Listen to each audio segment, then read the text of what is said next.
La mañana del 12 de marzo de 1994 amaneció con un calor pegajoso en Chichén Itzá.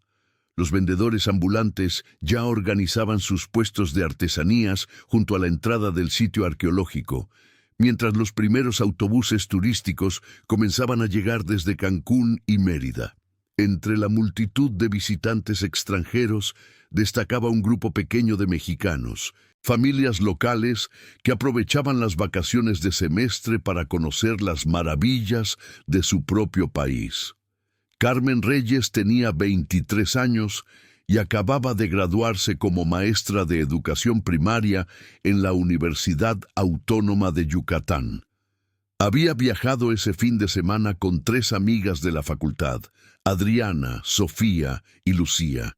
Las 4 habían planeado el viaje durante meses, ahorrando de sus trabajos de medio tiempo para darse ese pequeño lujo antes de que la vida adulta las absorbiera por completo. Carmen era la más entusiasta del grupo, siempre con su cámara analógica colgando del cuello, documentando cada momento como si presintiera que esos recuerdos serían invaluables. El día transcurrió entre fotografías, risas y el asombro genuino ante la magnificencia de la pirámide de Kukulcán. Carmen subió hasta la cima cuando todavía era permitido hacerlo, sintiendo el viento cálido golpear su rostro mientras observaba la inmensidad de la selva que se extendía en todas direcciones. Tomó decenas de fotografías, siempre sonriente, siempre llena de vida. Antes de continuar, me gustaría pedirte un favor. Si estás disfrutando esta historia, suscríbete al canal y déjame un comentario diciéndome desde qué parte de México o del mundo nos estás viendo. Tu apoyo significa mucho para seguir trayendo estas historias. Alrededor de las 3 de la tarde, el grupo decidió separarse brevemente. Adriana y Sofía querían comprar algunas artesanías en los puestos del mercado exterior, mientras que Lucía necesitaba encontrar un baño. Carmen les dijo que aprovecharía para tomar algunas fotografías finales del cenote sagrado, ese pozo natural de aguas verdes y misteriosas que durante siglos había sido un lugar de rituales y sacrificios para los antiguos mayas. «Nos vemos en media hora en la entrada principal», dijo Carmen, ajustándose la correa de su cámara. Lucía la vio alejarse entre la multitud, su cabello largo oscuro brillando bajo el sol implacable de Yucatán, su vestido floreado moviéndose con cada paso. Esa fue la última vez que alguien que la conocía vio a Carmen Reyes con vida. Cuando pasó una hora sin noticias de Carmen, sus amigas comenzaron a preocuparse. Al principio pensaron que tal vez se había entretenido tomando fotografías o había perdido la noción del tiempo. Pero después de buscarla durante otra hora más, recorriendo cada rincón del sitio arqueológico, el pánico comenzó a instalarse en sus corazones. A las 6 de la tarde, cuando el sol comenzaba a descender tiñendo el cielo de naranja y púrpura, Adriana tomó la decisión de acudir a los guardias de seguridad. El personal del INAH inició un operativo de búsqueda inmediato. Recorrieron cada templo, cada estructura, cada sendero. Preguntaron a vendedores, turistas, guías. Nadie recordaba haber visto a una joven sola junto al cenote en las últimas horas. La familia Reyes recibió la noticia esa misma noche. Roberto Reyes, el padre de Carmen, era electricista en Mérida, un hombre de 52 años cuyas manos callosas habían construido un hogar modesto pero lleno de amor para sus 3 hijos. Isabel, la madre, trabajaba como costurera desde su casa. Carmen era la mayor, seguida por 2 hermanos menores, Miguel de 19 años y Ana de 15.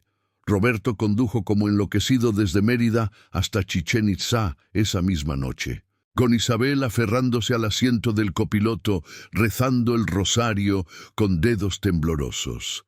Llegaron pasada la medianoche, cuando la zona arqueológica estaba cerrada y sumida en una oscuridad casi total, apenas iluminada por algunas lámparas de seguridad. Los días siguientes fueron una pesadilla que parecía no tener fin.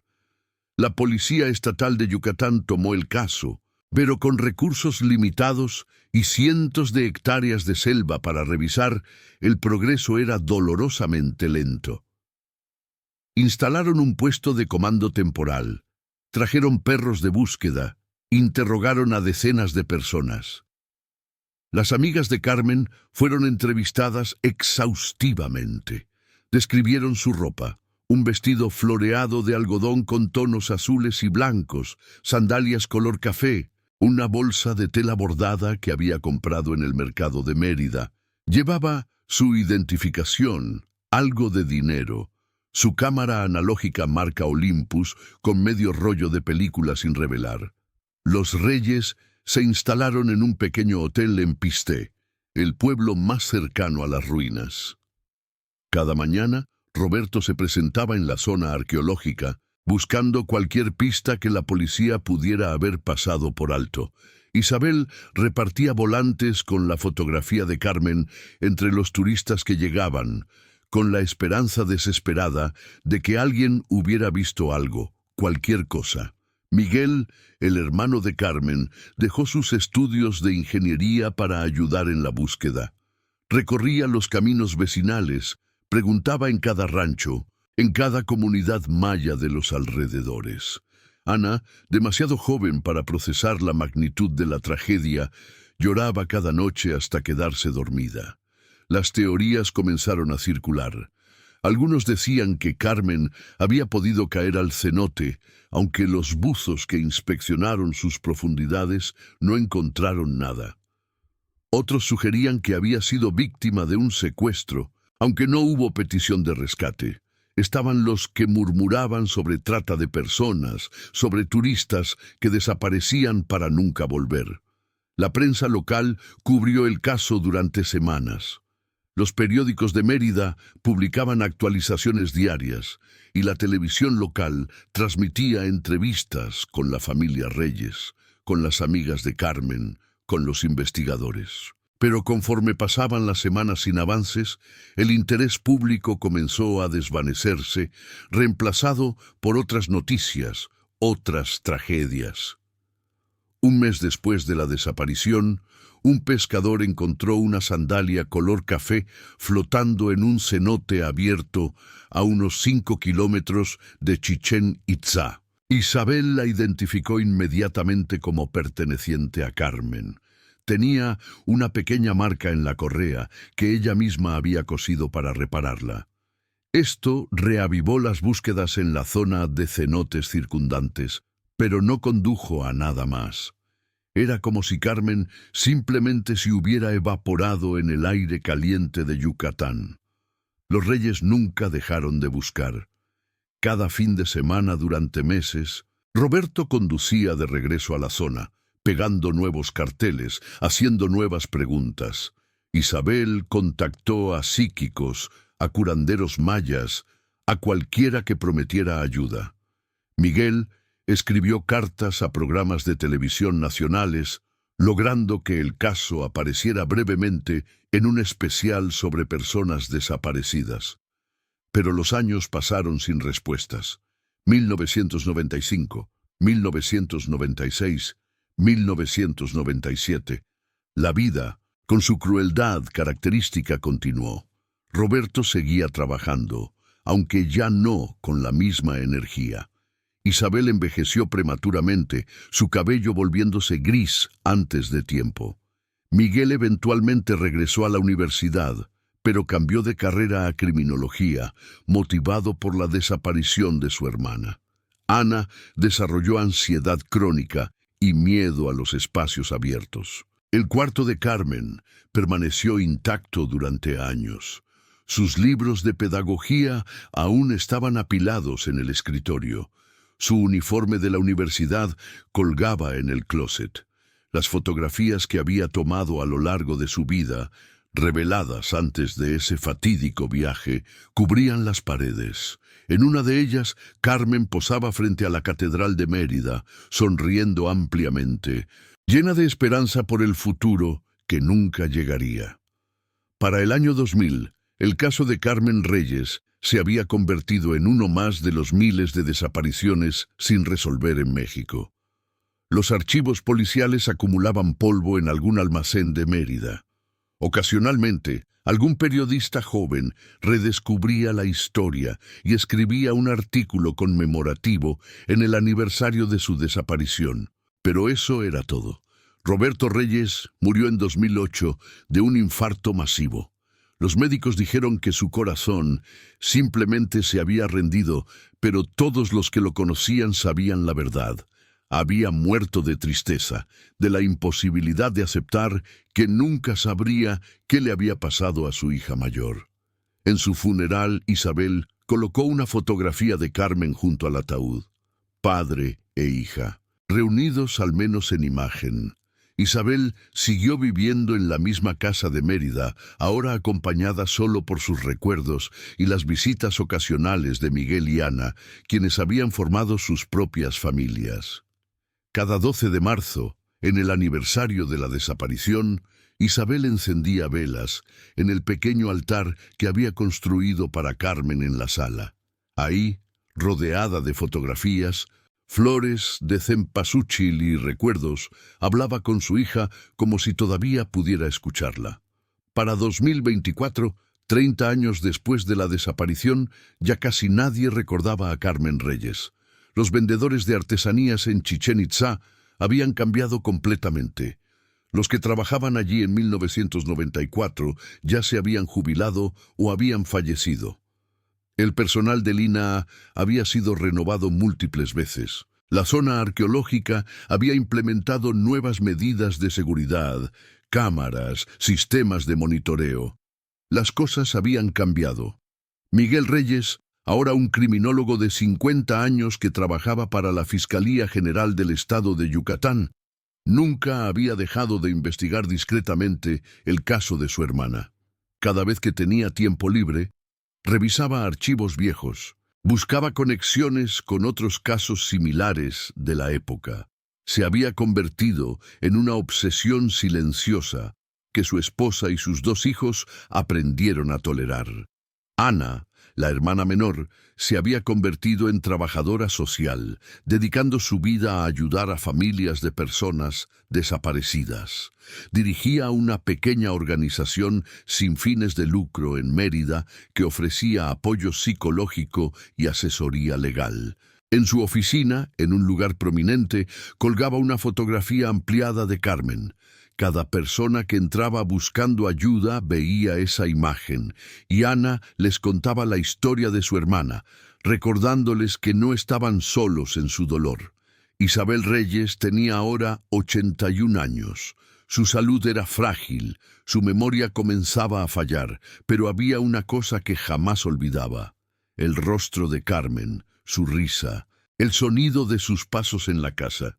Vivía en una residencia de ancianos donde las enfermeras habían aprendido a no contradecirla cuando hablaba de su hija en tiempo presente, como si todavía estuviera viva, como si en cualquier momento fuera a cruzar la puerta con esa sonrisa luminosa. Era un martes ordinario de octubre de 2024 cuando todo cambió. Thomas Mitchell era un profesor de Historia del Arte de 38 años de Portland, Oregón. Había viajado a México con su esposa Rebeca para celebrar su 10º aniversario de bodas. Como parte de su itinerario, habían visitado Chichén Itzá, y Thomas, siendo un entusiasta de la fotografía, había llevado su cámara digital de alta resolución para capturar cada detalle de las magnificentes estructuras mayas. La pareja pasó todo el día explorando las ruinas. Thomas tomó cientos de fotografías, la pirámide desde diferentes ángulos, los detalles tallados en las piedras, el juego de pelota, el observatorio. También grabó algunos videos, queriendo capturar no solo las imágenes, sino también los sonidos y la atmósfera del lugar. Fue solo cuando regresaron a su hotel en Playa del Carmen esa noche que Thomas se sentó a revisar el material del día. Mientras reproducía uno de los videos que había grabado cerca del área del Templo de los Guerreros, algo captó su atención. En el fondo de la toma, casi fuera de cuadro, había una figura. Thomas pausó el video, retrocedió unos segundos, reprodujo la secuencia nuevamente. Ahí estaba, caminando lentamente entre las sombras de una estructura parcialmente colapsada. Una mujer joven, con cabello largo oscuro, usando un vestido floreado que parecía completamente fuera de lugar entre la ropa moderna de los turistas circundantes. «Rebeca, ven a ver esto», llamó a su esposa, quien estaba saliendo de la ducha. Rebeca se acercó, secándose el cabello con una toalla. Thomas reprodujo el segmento nuevamente. La figura era difusa. La resolución no era perfecta debido a la distancia, pero era claramente una mujer joven. Lo extraño era su apariencia. El vestido parecía de otra época, su forma de moverse era lenta, casi flotante. Y había algo en su postura, en la manera en que parecía perdida, desorientada, que resultaba inquietante. «Es probablemente alguien con un vestido tradicional para los turistas», dijo Rebeca, aunque su tono no sonaba completamente convencido. Pero Thomas no podía quitarse la imagen de la cabeza. Esa noche, mientras Rebeca dormía, se quedó despierto navegando por internet en su tablet. Comenzó a buscar información sobre Chichén Itzá, sobre historias inusuales o leyendas asociadas al lugar. Fue así como, entre artículos sobre rituales mayas y cenotes sagrados, encontró una mención a personas desaparecidas en la zona. Un enlace lo llevó a un blog antiguo mantenido por Ana Reyes, dedicado a personas desaparecidas en Yucatán. Ahí, entre docenas de casos, encontró la historia de Carmen Reyes, leyó los detalles, vio las fotografías que la familia había compartido durante todos estos años. Y entonces sintió un escalofrío que le recorrió toda la espalda. La descripción de la ropa que Carmen llevaba el día de su desaparición coincidía casi exactamente con lo que la mujer de su video parecía estar usando. Un vestido floreado con tonos azules y blancos. Thomas amplió las fotografías de Carmen en su pantalla, luego volvió a reproducir su video una y otra vez. La distancia y la calidad hacían imposible estar completamente seguro, pero había similitudes innegables. La altura aproximada, el cabello largo, oscuro, la constitución delgada. «Esto es ridículo», se dijo a sí mismo. «Han pasado 30 años. Tiene que ser una coincidencia. Alguien con ropa similar». Pero algo en su interior, ese instinto que a veces habla más fuerte que la razón, le decía que esto era importante. Pasó el resto de la noche buscando más información sobre el caso, leyendo artículos viejos de periódicos que había encontrado digitalizados, viendo entrevistas antiguas con la familia Reyes que alguien había subido a YouTube. Al día siguiente, Thomas le mostró todo a Rebeca durante el desayuno. Ella escuchó pacientemente, examinó el video, leyó algunos de los artículos. «Tienes que contactar a la familia», dijo finalmente. «Aunque sea solo una coincidencia, tienen derecho a saber. Después de tantos años sin respuestas, esto podría significar algo para ellos». Thomas encontró la página de la organización que dirigía Ana Reyes. Había un formulario de contacto. Se sentó frente a su laptop pensando cuidadosamente qué escribir. No quería dar falsas esperanzas, pero tampoco podía ignorar lo que había capturado. «Estimada señora Reyes», escribió en español usando el traductor de Google para asegurarse de que el mensaje fuera claro. «Mi nombre es Thomas Mitchell. Soy un turista estadounidense que visitó Chichén Itzá recientemente. Mientras revisaba videos que grabé durante mi visita, noté algo inusual que podría estar relacionado con el caso de su hermana Carmen. Sé que esto puede sonar extraño después de tantos años, pero me sentiría terrible si no compartiera esta información. Adjunto un fragmento del video. Por favor, revísenlo y díganme si consideran que podría ser relevante. Adjuntó un segmento de 30 segundos del video, suficiente para mostrar la figura misteriosa, y presionó enviar. Luego, con un suspiro, cerró la laptop. Había hecho lo que debía hacer. Ahora todo estaba en manos de la familia Reyes. Pasaron 3 días. Thomas y Rebecca continuaron su viaje por la Riviera Maya, visitando Tulum, nadando en cenotes, disfrutando de su aniversario. Thomas casi había olvidado el email cuando, una tarde mientras almorzaban en un restaurante frente al mar en Tulum, su teléfono vibró con una notificación de correo electrónico. Era de Ana Reyes. Señor Mitchell, gracias por contactarnos. He compartido el video con mi hermano Miguel, quien trabajó en investigación criminal durante muchos años. Ambos creemos que lo que ha capturado merece una investigación más profunda. La vestimenta es notablemente similar a lo que nuestra hermana llevaba el día de su desaparición. ¿Sería posible que nos reuniéramos? Podemos viajar a donde usted esté, o si prefiere, cuando regrese a Mérida. También me gustaría que hablara con mi madre, Isabel. Ella ha esperado 30 años por cualquier noticia de Carmen. Su salud es delicada, pero creo que esto podría ser importante para ella. Por favor, dígame cuándo estaría disponible. Thomas sintió un peso en el pecho. Esto ya no era una simple curiosidad turística. Había familias reales involucradas, esperanzas que podrían ser renovadas o destrozadas.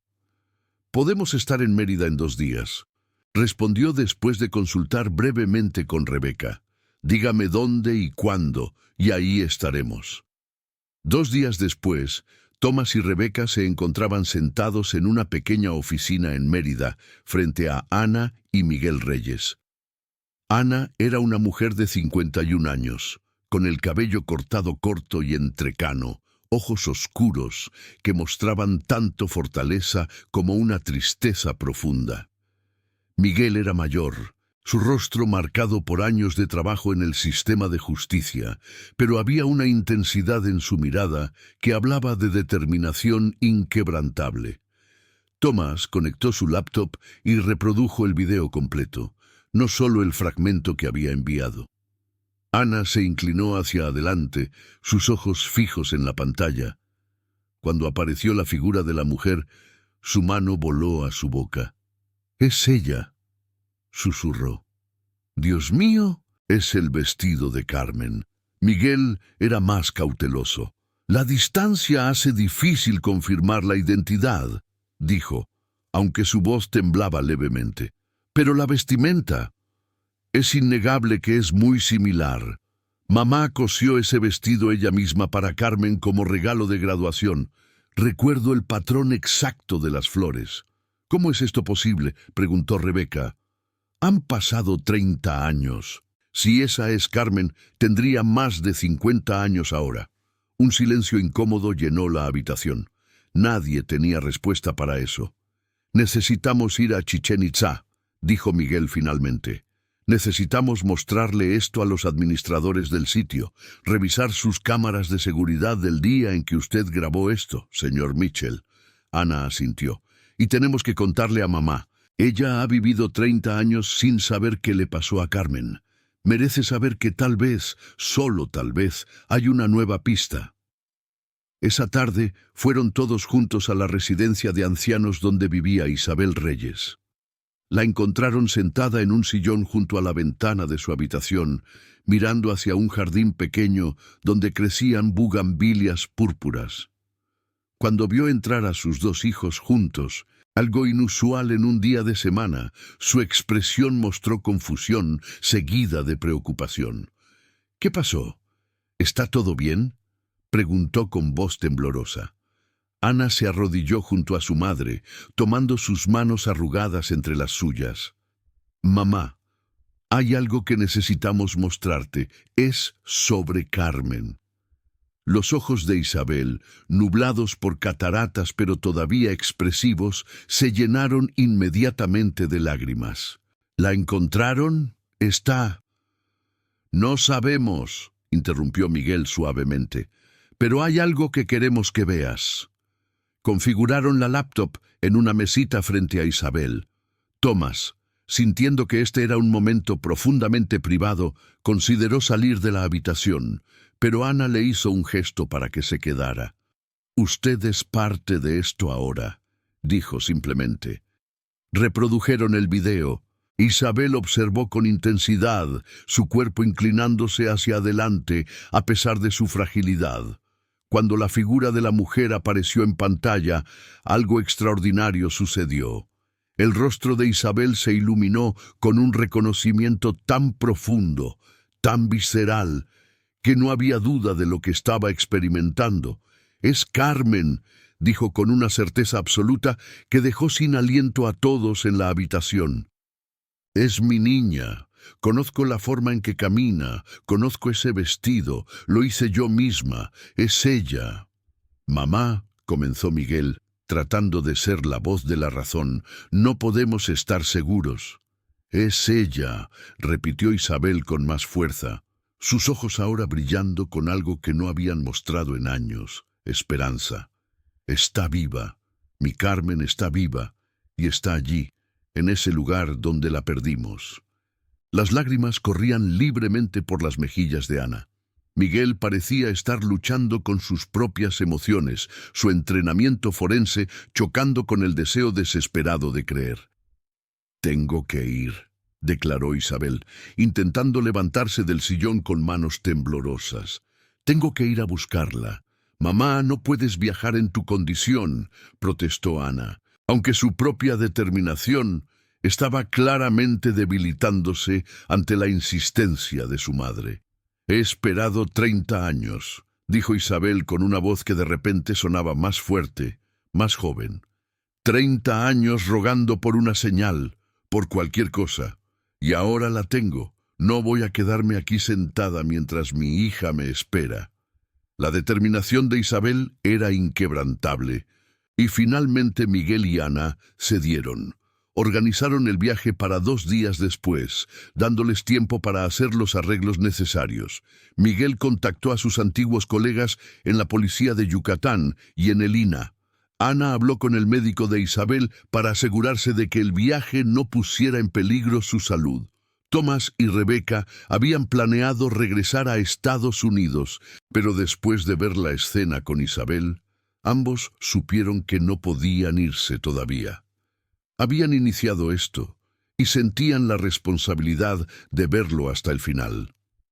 La noche antes del viaje a Chichén Itzá, Miguel no pudo dormir. Se quedó despierto en su estudio, rodeado de archivos viejos sobre la desaparición de Carmen que había acumulado a lo largo de los años. Había fotografías de la escena original, entrevistas transcritas, mapas de la zona marcados con lugares donde habían buscado. Su esposa, Patricia, apareció en la puerta con 2 tazas de café. «No vas a resolver esto esta noche mirando papeles viejos», dijo suavemente entregándole una taza. «¿Y si es real?», preguntó Miguel, su voz quebrándose. «¿Y si de alguna manera Carmen ha estado allí todo este tiempo? ¿Cómo es eso posible? ¿Y si es una trampa o una broma cruel?» No podría soportar ver la esperanza en los ojos de mamá destruida otra vez. Patricia se sentó junto a él, apoyando su cabeza en su hombro. «Lo que sea que encuentren mañana lo enfrentarán juntos. Tu familia es fuerte. Han sobrevivido 30 años de no saber. Pueden sobrevivir esto también». Pero Miguel no estaba tan seguro. Toda su carrera había estado construida sobre lógica, evidencia, procedimientos, y esto desafiaba todo lo que conocía. La mañana del viaje amaneció nublada, con amenaza de lluvia. El grupo se reunió temprano. Miguel y Ana, Isabel en su silla de ruedas, pero con los ojos brillantes de anticipación, Thomas y Rebeca, y 2 oficiales de la policía estatal que Miguel había conocido durante años, También se unieron al grupo el director del sitio arqueológico de Chichén Itzá, el doctor Héctor Alonso, un arqueólogo de 55 años que había trabajado en el sitio durante más de 2 décadas, y su equipo de seguridad. El viaje desde Mérida tomó poco más de 2 horas. Durante el trayecto, Isabel se mantuvo en silencio, sus dedos aferrados a una fotografía vieja de Carmen que llevaba en su regazo.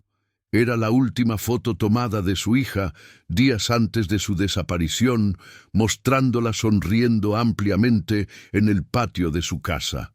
Cuando llegaron a Chichén Itzá, el sitio todavía no había abierto al público. El doctor Alonso había arreglado para que tuvieran acceso temprano.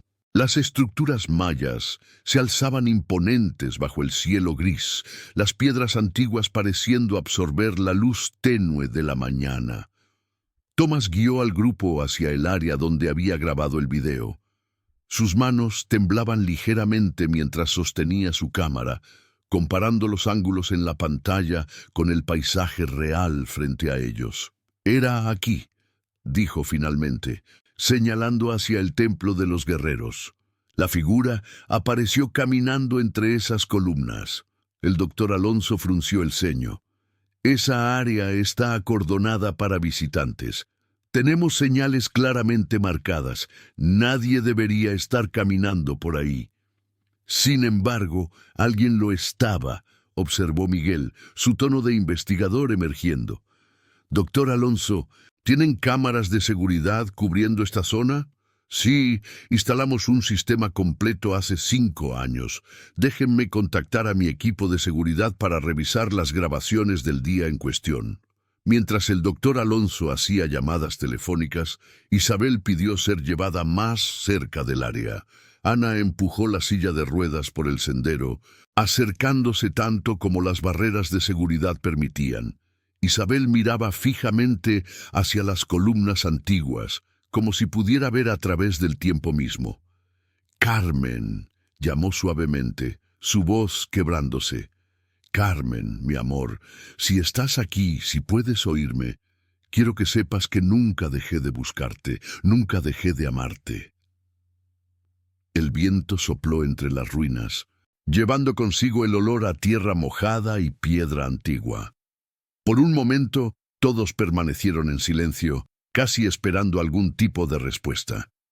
El doctor Alonso regresó con un tablet en las manos. «Revisé las grabaciones del día que ustedes estuvieron aquí», dijo mirando a Thomas, «y hay algo extraño». Todos se reunieron alrededor mientras reproducía el video de seguridad. La calidad era mucho mejor que la del video de Thomas, con múltiples ángulos cubriendo el área. El doctor Alonso avanzó rápidamente hasta el momento aproximado. «Aquí», dijo, pausando la imagen. «Pueden ver al señor Mitchell aquí, grabando, y si observan cuidadosamente esta otra cámara». Cambió a un ángulo diferente, uno que mostraba las columnas del templo de los guerreros desde otro lado. Y ahí estaba, clara como el día, una figura de mujer caminando lentamente entre las estructuras, exactamente como había aparecido en el video de Thomas. «Pero aquí está lo extraño», continuó el doctor Alonso, su voz ahora tensa. «Miren esta otra cámara, que debería capturar la misma área desde el frente». Cambió a una tercera vista. Esta mostraba exactamente la misma área, el mismo momento en el tiempo, basándose en la marca temporal. Pero la figura no estaba ahí. El espacio entre las columnas estaba completamente vacío. Un silencio helado cayó sobre el grupo. «Eso no tiene sentido», dijo uno de los oficiales de policía. «Si está en 2 cámaras, debería estar en las 3, a menos», dijo Miguel lentamente, «que haya algún tipo de falla técnica o interferencia». «He revisado los registros de mantenimiento», respondió el doctor Alonso. «Todas las cámaras estaban funcionando perfectamente ese día. No hubo reportes de mal funcionamiento». Thomas sintió un escalofrío recorrer su espalda. Rebeca se acercó a él, tomando su mano. «¿Qué está pasando aquí?», susurró. Isabel había permanecido callada, pero ahora habló con voz clara. «Quiero ir allí», Quiero ir a donde ella estaba caminando. Señora Reyes, esa área no es segura para visitantes, comenzó el doctor Alonso. No me importa, interrumpió Isabel. He esperado 30 años. No voy a quedarme aquí cuando mi hija está a metros de distancia. Miguel y Ana intercambiaron miradas. Finalmente, Miguel asintió. Iremos, pero con cuidado. El doctor Alonso, viendo que no había forma de disuadirlos, hizo que su equipo de seguridad preparara el camino, asegurándose de que el terreno fuera seguro. Movieron algunas barreras y lentamente el grupo avanzó hacia el área entre las columnas donde la figura había sido vista. Isabel insistió en salir de su silla de ruedas. Con Ana de un lado y Miguel del otro, caminó lentamente hacia las columnas, sus piernas débiles, pero su determinación inquebrantable. Las piedras antiguas se alzaban a su alrededor, cubiertas de líquenes y marcadas por siglos de lluvia y sol. «Carmen», llamó Isabel nuevamente, su voz ahora más fuerte. «Carmen, mi niña, estoy aquí. Tu mamá está aquí». Nada respondió excepto el viento, pero mientras avanzaban más profundo entre las estructuras, Thomas notó algo. La temperatura había bajado notablemente, a pesar de que el día estaba volviéndose más cálido. Una humedad fría parecía emanar de las piedras mismas. ¿Alguien más siente eso?, preguntó Rebeca, frotando sus brazos. Todos lo sentían. Era como si hubieran cruzado algún umbral invisible hacia un espacio donde las reglas normales no aplicaban completamente. Fue entonces cuando Ana lo vio. En el suelo, parcialmente oculta bajo una capa delgada de tierra y hojas, había algo que brillaba débilmente. Se agachó, cepillando cuidadosamente la tierra. «Miguel», llamó, su voz temblorosa. «Mira esto». Era una pequeña medalla de plata con la imagen de la Virgen de Guadalupe, el tipo de medallón que millones de mexicanos usaban alrededor del cuello. Pero había algo específico sobre este. En la parte posterior había una inscripción grabada. Miguel la tomó con manos temblorosas, limpiando el resto de la tierra. Leyó la inscripción en voz alta. «Para Carmen, con amor de mamá y papá. Graduación 1994». El tiempo pareció detenerse. Isabel comenzó a sollozar, su cuerpo entero temblando. Ana la sostuvo, las lágrimas corriendo también por sus propias mejillas. «Le regalamos eso el día de su graduación», susurró Isabel entre sollozos. «Lo llevaba puesto siempre, nunca se lo quitaba». «¿Cómo llegó aquí?», preguntó uno de los oficiales. «Este lugar fue peinado completamente en 1994. Si esto hubiera estado aquí entonces, lo habrían encontrado». Nadie tenía respuesta. El medallón estaba ligeramente oxidado, consistente con haber estado a la intemperie durante años, pero no 30 años. Era como si lo hubieran dejado caer recientemente. El doctor Alonso estaba visiblemente perturbado. «En todos mis años trabajando en este sitio, nunca he experimentado algo así», admitió. «Pero hay historias. Los trabajadores locales, especialmente los que son descendientes de mayas, hablan a veces sobre el cenote sagrado y las estructuras antiguas. Dicen que algunos lugares mantienen ecos del pasado, que el tiempo no funciona de la misma manera aquí que en otros lugares. ¿Estás sugiriendo algo sobrenatural?», preguntó Miguel, su tono escéptico pero menos convencido que antes. «Estoy diciendo que no tengo explicación», respondió el doctor Alonso. «Y después de 2 décadas estudiando este lugar, he aprendido que hay cosas que la arqueología y la ciencia no pueden explicar completamente». Pasaron las siguientes horas revisando exhaustivamente el área.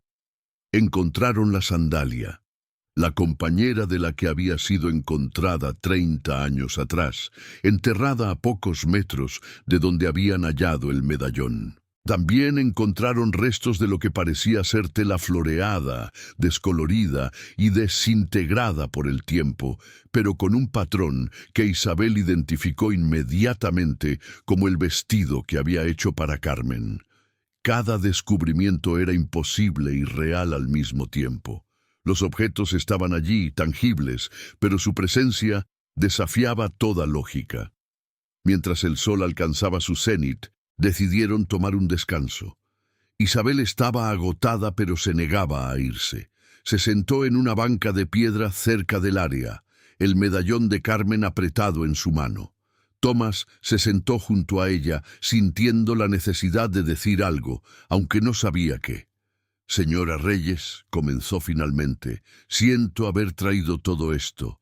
Sé que debe ser increíblemente difícil». Isabel lo miró con sus ojos cansados, pero bondadosos. «No se disculpe, joven.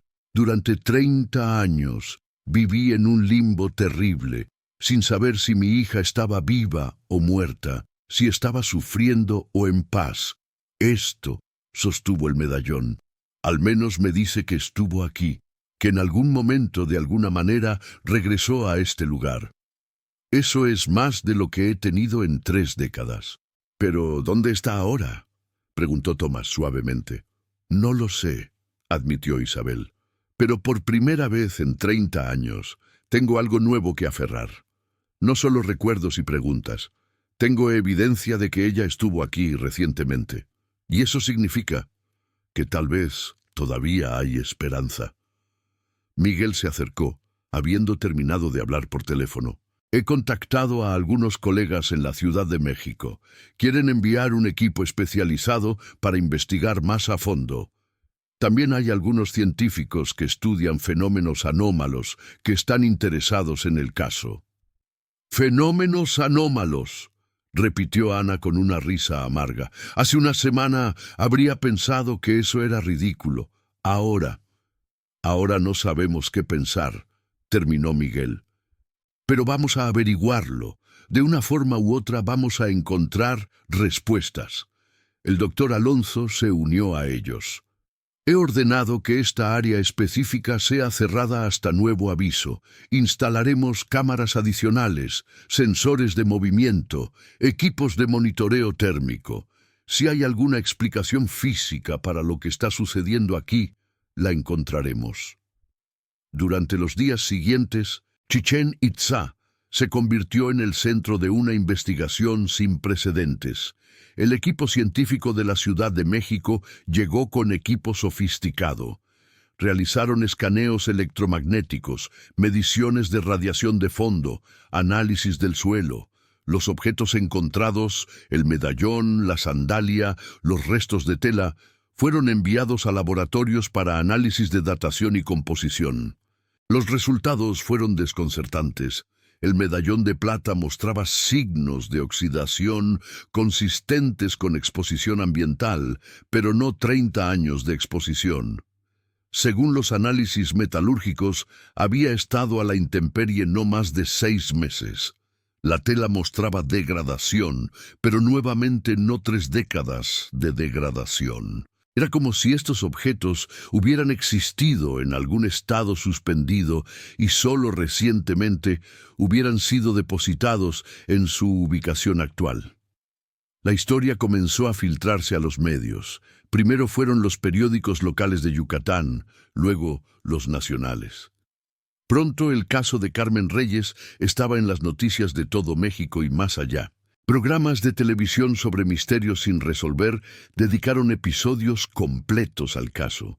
Expertos en diversos campos, desde física cuántica hasta antropología, ofrecieron teorías, cada una más especulativa que la anterior. Algunos hablaban de distorsiones temporales, de agujeros de gusano localizados. Otros mencionaban energías geomagnéticas inusuales en sitios arqueológicos antiguos. Los más espirituales hablaban del poder de los lugares sagrados mayas, de cómo ciertos sitios podían actuar como umbrales entre diferentes planos de existencia. Pero ninguna teoría podía ser probada o refutada definitivamente. Los hechos permanecían inexplicables, pero innegables. Carmen Reyes había desaparecido en 1994. Y 30 años después, objetos que inequívocamente le pertenecían habían aparecido en el mismo lugar, en condiciones que sugerían que habían sido depositados recientemente. Y alguien, o algo, que se parecía mucho a Carmen, había sido capturado en video, caminando entre las ruinas. Isabel se convirtió en una figura mediática a pesar suyo. Su historia de dolor y esperanza inquebrantable resonó profundamente con el público mexicano. Madres de todo el país, que también tenían hijos desaparecidos, la contactaban, encontrando en su historia un reflejo de sus propias tragedias. Ana utilizó la atención mediática para promover su organización, ayudando a más familias de desaparecidos a obtener recursos y apoyo. Miguel recibió ofertas para escribir un libro sobre el caso, pero las rechazó todas. No hasta que sepamos el final, decía. Thomas y Rebecca finalmente regresaron a Portland, pero mantuvieron contacto cercano con la familia Reyes. El video que Thomas había capturado se había vuelto viral, analizado frame por millones de personas en Internet, cada uno buscando pistas, significados, respuestas. Pasaron semanas, luego meses. Se instaló equipo de monitoreo permanente en el área. Voluntarios locales, muchos de ellos descendientes de mayas, comenzaron a ofrecer vigilias nocturnas en el sitio, sintiendo una conexión especial con el misterio. Fue durante una de estas vigilias, en una noche de luna llena en marzo de 2025, exactamente 31 años después de la desaparición original, cuando sucedió algo que cambiaría todo nuevamente. Un grupo de 5 voluntarios estaba monitoreando las cámaras cuando notaron algo en una de las pantallas. La misma figura, caminando entre las columnas, exactamente como había aparecido en el video de Thomas meses atrás. Esta vez, no esperaron. El grupo corrió hacia el área, linternas en mano, gritando. Cuando llegaron, la figura se había detenido, parada en el centro del espacio entre las columnas, dándoles la espalda. ¡Carmen!, gritó uno de los voluntarios. ¡Carmen Reyes! La figura se giró lentamente, y ahí, bajo la luz de las linternas y la luna, vieron su rostro claramente por primera vez. Era Carmen Reyes, pero no como habría lucido después de 30 años. Era Carmen exactamente como había desaparecido. 23 años, cabello largo y oscuro, vestida con el mismo vestido floreado que su madre había cosido. Sus ojos mostraban confusión, como si acabara de despertar de un sueño profundo. Abrió la boca para hablar, pero no salió ningún sonido. Dio un paso hacia adelante y los voluntarios vieron lágrimas corriendo por sus mejillas. Uno de los voluntarios, una mujer llamada Marlene, que había seguido el caso desde el principio, dio un paso adelante con cuidado, como si se acercara a un animal asustado. «Carmen», dijo suavemente, «¿me puedes escuchar?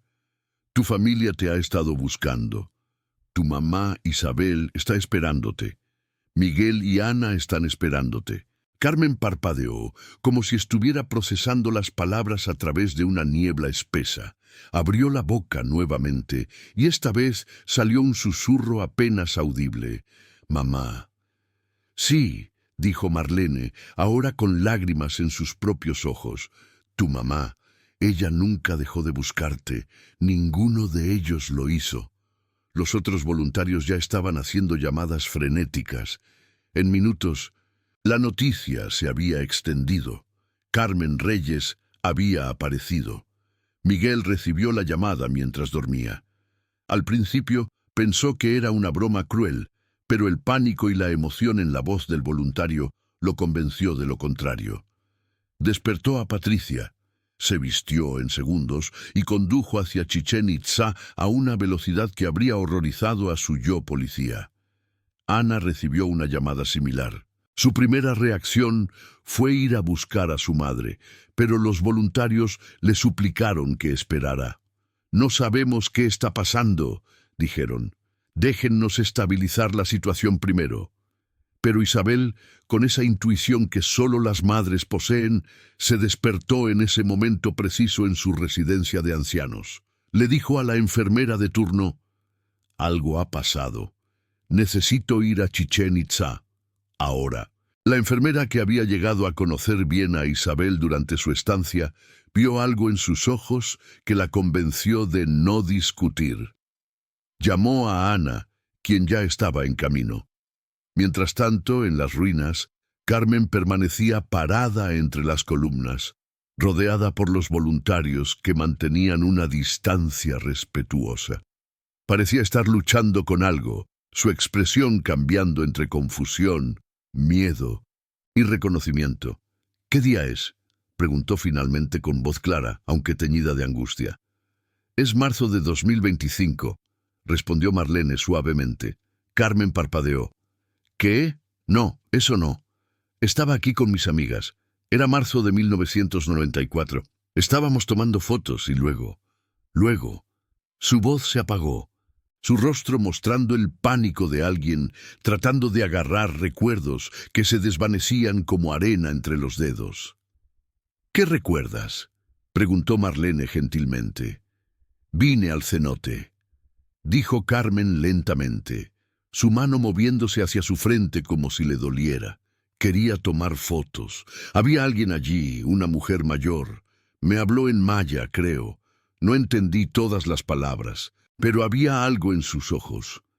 Algo que me hacía sentir que debía escuchar. Me llevó hacia acá, hacia estas columnas. Dijo algo sobre el tiempo, sobre esperar. Y luego hubo una luz, y sentí como si estuviera cayendo, pero no físicamente, más bien, como si estuviera cayendo a través de capas de algo. Y luego desperté hace unos momentos, y estaba aquí. Pero todo se siente diferente. El aire, la luz, incluso las piedras se sienten diferentes. Los voluntarios intercambiaron miradas.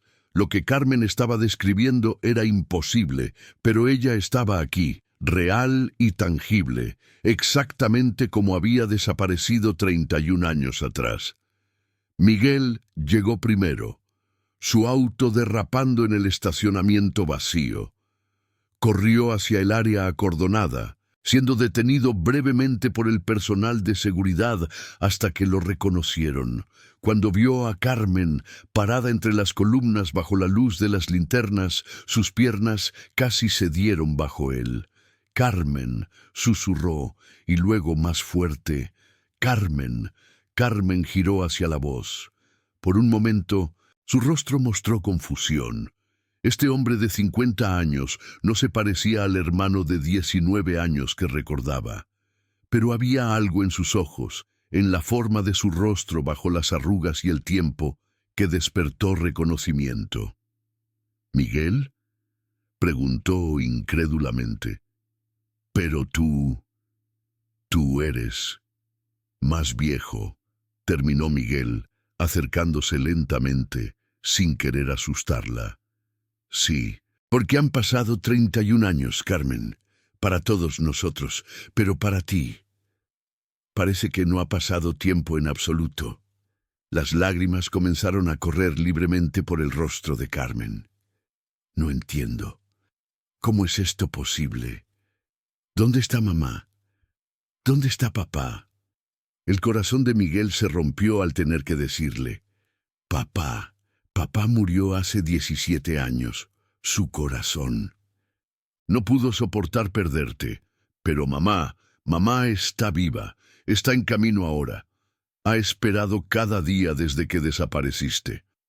Carmen colapsó en sollozos, y Miguel corrió hacia ella, sosteniéndola mientras su cuerpo temblaba con la fuerza de su llanto.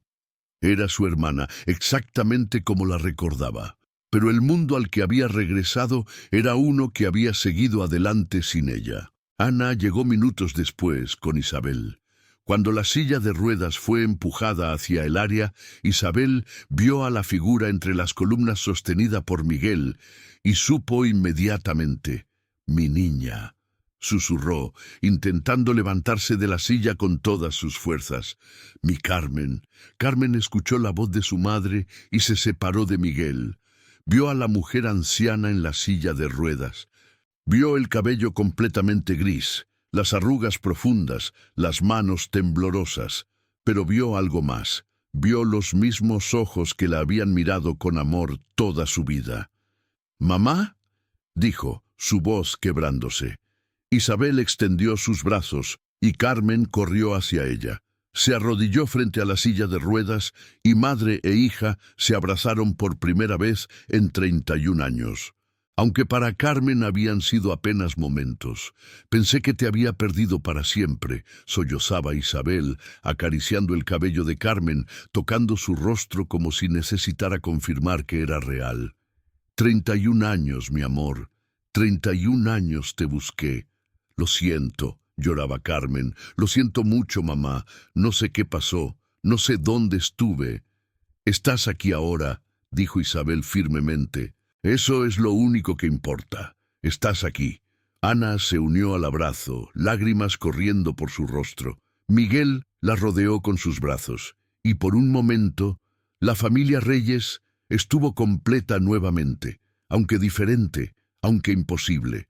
Los voluntarios se retiraron dándoles privacidad.